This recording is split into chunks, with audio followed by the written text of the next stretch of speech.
me, Kevin, again here from Yellow Productions, and welcome to episode 4 of General Highlights. On this episode I will be covering this week's Monday Night Raw. So we open up Raw with Jericho's highlight reel with guest Kevin Owens.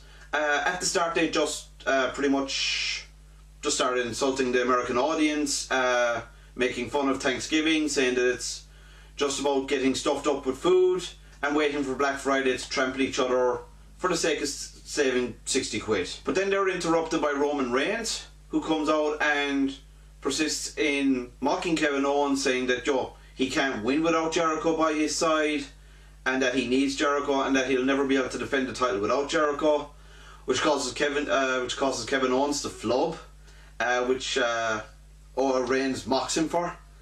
But Jericho comes back and says, "Look, English isn't your first language. It's okay. Gather your thoughts."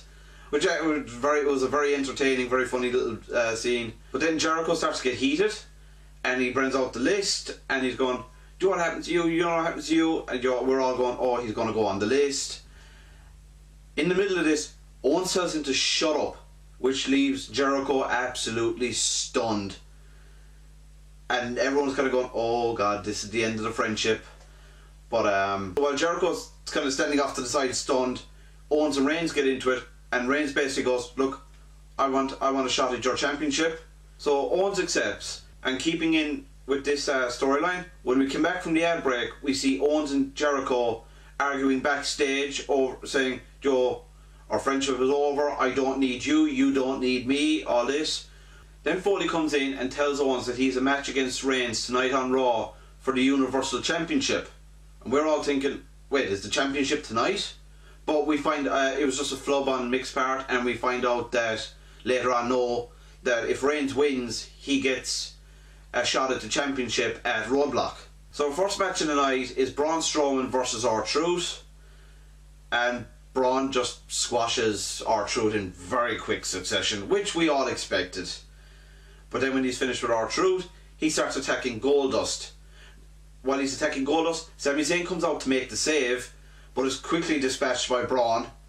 The two of them are in the ring, staring each other down, when Mick Foley decides to come out, and WWE in their infinite wisdom decide to cut to an ad break. Way to break the momentum there. So when we come back from the ad break, it's just Foley and Sami in the ring arguing. So Baron Saxton comes in and starts interviewing Mick Foley, while Sami Zayn waits on the outside, and Foley's basically saying, "Sami, you can't beat Strowman. He's a monster. He's not a wrestler. He's not an athlete. He's a monster. You can't beat him." To which Sami replies, "Mick, you're nothing but a hypocrite. You're denying me the same opportunities that were given to you when no one else believed in you." Which Sami's right in a way. The way Mick has been kind of, as a GM, has been kind of booked lately. It's kind of, he's stopping matches. He's trying to stop others from taking part in certain matches, like we saw with Sasha and Charlotte at Hell in a Cell. Is he kind of going overprotective dad at the moment? Because he's trying to convince others not to go for the same opportunities that he got. So it looks like Mick's a bit of a hypocrite. Don't get me wrong, this is a great promo, very passionate promo, and please WWE, more of that. Then we go to another backstage segment where Charlotte is sitting down, headphones on, listening to music, getting ready for a match against Sasha. When Diana comes in, and Charlotte just gets to take with her, saying, "Look, I'm trying to concentrate for this match. I'm going to win, I'm the queen." Charlotte being Charlotte. A very quick segment, and that was pretty much the point of it. So then we're back in the ring with cruiserweight action this time with Cedric Alexander versus Tony Nese. Tony Nese was accompanied to the ring by Drew Gulak. Yeah, it was a good match. Couple of hard hitting spots. Not so much high flying spots, but Tony Nese isn't much of a high flyer. But it's still a very good match, very entertaining match. Drew Gulak tries to distract Cedric Alexander, but gets taken out with a dropkick. Only for Tony Nese to take advantage of the distraction and roll up Cedric Alexander and pick up the win. Like I said, it was a good match. It was a quick match. Which number of the matches on this episode of Raw, they were quick matches. still entertaining enough matches though. So we're backstage again, this time with Jericho. It looks like he's leaving the arena. He's got his suitcase in hand when he gets stopped by Interview Bot 2.0. So she asks him, about the whole him and Owens arguing, is the friendship over, all that. Jericho just gets tick with her and pretty much just says, look, get out of my way, I'm leaving. So out in the parking lot then, Jericho is shouting at his driver to come out and open the door for him. So when his driver runs out, he accidentally knocks the list out of Jericho's hand. As Jericho goes to pick it up, we hear a voice which we thought was the driver go, oh, I assume I'm on the list. And as Jericho goes, damn right you're on the... And as he turns around, there's Rollins standing behind him, who Jericho said earlier on the night wouldn't be in the arena. He was out with injury. So Rollins proceeds to beat up the crap out of Jericho, slamming him off the cars and everything. Next minute he starts grabbing the guardrail, firing it at him. This finishes up then with Rollins pulling Jericho up on top of a car and pedigreeing him into the roof of it. A weak enough looking pedigree, but it was still a great little segment. Shades of the Attitude Era, I thought. So we're back in the ring again, this time the Raw Women's Championship. Sasha Banks versus Charlotte. It started out with a couple of quick pin attempts, a quick bank statements attempt from Sasha, quickly spills to the outside. They're fighting amongst around the barrier. They spill into the crowd a little bit, only for it to be double count out. And everyone's going, really, you're going into a title match like that? But then Foley comes out and says, look, we're not ending it like that. The way the two of you have been performing lately, especially at Hell in a Cell and all that, you deserve to put on a better match. So tonight you go backstage, relax, come back out later on, and you'll have a Falls Count Anywhere match for the Raw Women's Championship. So as an audience member, we're kind of going, okay, cool, because if you'd left it with a double count out, my God, would we have been pissed off. But no, it was a good call to make it a Falls Count Anywhere and make it the main event. So when we come back from the ad break then, we're back in the ring with Lana introducing Rusev for a rematch with Enzo Amore. So then Enzo and Cass come out to the ring. They cut a bit of one of their usual comedy promos on Rusev, especially directing towards Lana, that instigating that Enzo wants sex with Lana. Who doesn't? But anyway, so this was this wasn't even a match, folks. Match started. Enzo gets hit with a super kick and then gets kicked between the balls. Or between the balls or in the balls. Technically, well, I suppose if you got it straight up the centre, it'd be between the balls. But yeah, so Rusev is disqualified for a low blow, and Enzo's given the win, and that was pretty much that. Which people are speculating that this could lead to maybe a Cass versus Enzo feud, which I wouldn't disagree with. It could be very good. But others are speculating that maybe they're trying to make Rusev look really strong again, because he could have a possible match with Goldberg down the line. You never know. So we're backstage then again with this time with Mark Henry, who we haven't seen in a while. Welcome back, Mark. So Henry's doing an interview backstage when Titus O'Neil comes in, interrupts him, and Titus just spouting shite. I'm sorry, when it looked like they were giving Titus a bit of a run when he was going for the US Championship, I was all on board. But he's just becoming a parody of himself, and to me it's just not entertaining. But anyway, so himself and Henry are kind of going a little bit at it backstage when Titus puts his hand on Henry, which you don't do, and gets knocked on his ass for his troubles, which with Henry just shouting at him, "You don't put your hands on me," and just walking off like that. Another little backstage segment there. So then we're back again with the Cruiserweights. This time we've Noam Dar versus Rich Swann with Brian Kendrick on commentary. Like anything you expect out of these two, very good match, very entertaining match. Both men always put out a good performance, regardless of whether it's for a title or it's just a blow-off match or whatever. Very entertaining match. Rich Swann picks up the win on Noam Dar. and then starts cutting a promo on Kendrick saying why he's going to win it. This was an interesting promo on the base that I'm going to ask the question: was Rich Swann auditioning to become a member of the New Day?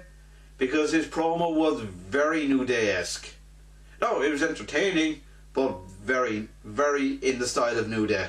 So I don't know, maybe mightn't be a bad idea to, if Swann joined the New Day, add some fresh blood to the mix, because the New Day are getting very stale of late, especially with me anyway. I was very slow to get into them at the start, but they won me over. Thought they were very entertaining for a long time, but they really are starting to grate on me now. So I don't know, they need, change up in gimmick maybe, or some fresh blood, something. They need something new because they are getting very stale. So then we had a very fun little segment. We had Sheamus sitting in a bar drinking a pint of Guinness when in walks Cesaro. The two of them are arguing over, saying, oh, this team up is over. Joe, what was Foley thinking putting us together? When a couple of locals decide to pick on Sheamus, big mistake. And Cesaro said, no, calm down, be professional, Joe, let it go. Then they start picking on Cesaro, and Sheamus tells him the same thing, and then we broke up. Will we leave? Nah, fuck it, let's hammer him. They actually destroy him, they fucking through tables. One guy gets flung clean through a wall, which is just brilliant. Like I said about the Rollins Jericho backstage segment earlier on, this one also had shades of the Attitude Era, which I'm not saying bring the Attitude Era back, but it's nice to see little moments like this. So to finish it up, so yeah, this was very funny, very entertaining little segment. After Sheamus and Cesaro pretty much wiped the bar with everyone, Sheamus hops the bar, pours them a couple of pints of Guinness, and they go, partners? Yeah, partners. And the one weird thing about this was, it was little kind of took you out of the moment in a way, was the incredibly fake laughing from the other patrons in the bar. It's kind of going, oh my god, I know they're only extras, but WWE, you're minted, you can afford a lot better than that. It was cringeworthy. Now, what the two boys did made up for it, but still. So, very entertaining segment, and a warning to Americans: don't challenge an Irishman to a bar fight, you're not going to win. So we're back in the ring again, this time with Reigns and Owens, and if Reigns wins, he gets a shot at Owens' title at Roadblock. This is a very good match, folks. These two, when they get in the ring together, they just pull out all the stops. They just go for it, and they always put on very entertaining matches. Say what you will about Roman Reigns, he can go in the ring. I know he's a bit of a stilted personality, I suppose is the best way to say it, but when he's in the ring, he can go. You've seen him, you've seen what he can do against Cena, against AJ Styles, and again, like against Kevin Owens last night. There were some really hard-hitting spots in this match, especially when, my god, I thought Owens was out at one stage when Reigns hit him on the outside, and Owens just flops and his head bounces off the apron, and it looked like he planned it, but he misjudged the impact, and he just flopped straight in. It looked fucking painful. But we also had the world's longest chin lock. It felt like Owens had Reigns in that chin lock forever. You could go away to the bathroom and come back and he was still in it. But like I said, very entertaining match. Reigns picks up the win, so it's Reigns versus Owens at Roadblock for the Universal Championship. If it was anything like last night's match, it should be a fucking cracker. So when we come back from the ad break, we're backstage again, this time with Owens trying to be interviewed just after his match with Reigns, and Owens going, "You're interviewing me now? I lost that match because my best friend Jericho is in a hospital. All I could think about was Jericho, and that's why I lost that match." And he basically just gets ticked with the interviewer in his own heelish way, which love it, because that's what makes Owens such a good heel. He can do the insulting comedy bit, but he can also do the aggressive get the fuck out of my way bit, which makes him a very well-rounded heel. So then we had the Paul Heyman interview. My God, folks, was this was very subdued. Paul was saying that they underestimated Goldberg, that Brock is humiliated, that it'll go down in history that Brock lost in a minute 26. Heyman was shedding tears. Heyman looked rough. He was unshaven, shedding tears. Very, very subdued interview here. But then he said Brock will come back because Brock's got something to prove, which absolutely fucking terrifies me. Because if Brock's got something to prove, he's going to be on the fucking warpath. And not only that, but Brock's going to be in the Rumble. Goldberg and Lesnar are in the Rumble match. Oh sweet Jesus, folks. I'm not a wrestler. I'm not even close to being fit enough to be a wrestler. But if I was one of the other 28 men, I'd be staying clear out of their fucking way and just let them go at it. Yeah. Just the fact that these two are in the Rumble match, I'm already excited for it. I'm even getting goosebumps thinking about it. Oh, folks, this is gonna be a doozy. Now I got a tweet this morning from a friend of mine who is also a big wrestling fan. He speculated that would Taker also be in the Rumble match? And I was thinking, because Lesnar's got beef with Goldberg, Undertaker's got beef with Lesnar, the three of them in the ring together, oh my God, that would be awesome. But you never know. Maybe the Undertaker might come out on SmackDown tonight and announce his Rumble appearance. We can only hope. Yeah, sorry if I feel a bit meh about this bit, but Tag Team Championship match. We have New Day versus the Club. And as predicted, New Day go over. The Club were made to look strong. They dominated Woods for most of the match. But Big E came in then, did a suicide dive. But Club were dominant. But again, Anderson went to roll up. Or not roll up, sorry, he went to pin Woods and grabbed the tight, which is perfectly fine for them since they're heels. But then Woods rolls through and does the same thing and picks up the win. Why are they having these championship matches every, and pardon the language, fucking Monday? We know the New Day aren't dropping the titles till they've beaten the record. So why? Why put on this match when we know the outcome before the match even starts? WWE, come on, bit of cop on now. So, just before our main event, we had a quick backstage segment between Bayley and Sasha. Bayley was going, Sasha, look, can you beat Charlotte for me, Joe, after what she did to me at Survivor Series? And Sasha's going, look, it's not about you tonight. It's about the title. It's about, getting what I deserve, all this. That Charlotte has no loyalty. That she even kicked her own father to the curb. And so I'm going to win this tonight and dedicate my win to Ric Flair. So, on to the main event. And folks, was this whoo, or as Rick would say, woo. This was a great match. Proof again that these two can put it all on the line whenever they step in the ring. But what I'm saying is, be careful. I don't mind you doing the high spots, but just be careful when you're doing them. And I'm not just saying it to the women, I'm saying it to the fellas as well. Big E, that suicide dive, dude, you've nearly broken your neck several times. Watch what you're doing. But anyway, this was a fucking great match. Straight away, it pretty much went to the outside. Or no, it didn't. No, I was in the ring for a bit. Sorry, I correct myself. But it pretty much went, after that, then it went to the outside. with Sasha and Charlotte fighting up on the apron, and Sasha taking a shot from Charlotte and taking what looked like a very nasty spill off the apron. It looked like, no, the camera angle didn't show it properly, but it looked like she smacked her head off the ground when she went down. She looked generally out for a second or two. But after a few minutes then she came around again, got back straight into it.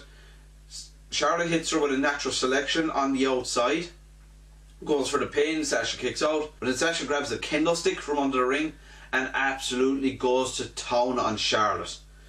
I'm talking like, we've seen weapon shots before where you could blatantly see her holding back. Sasha didn't hold back, she went full for it. Those shots looked like they really fucking hurt. There were two shots in particular that stick to my mind.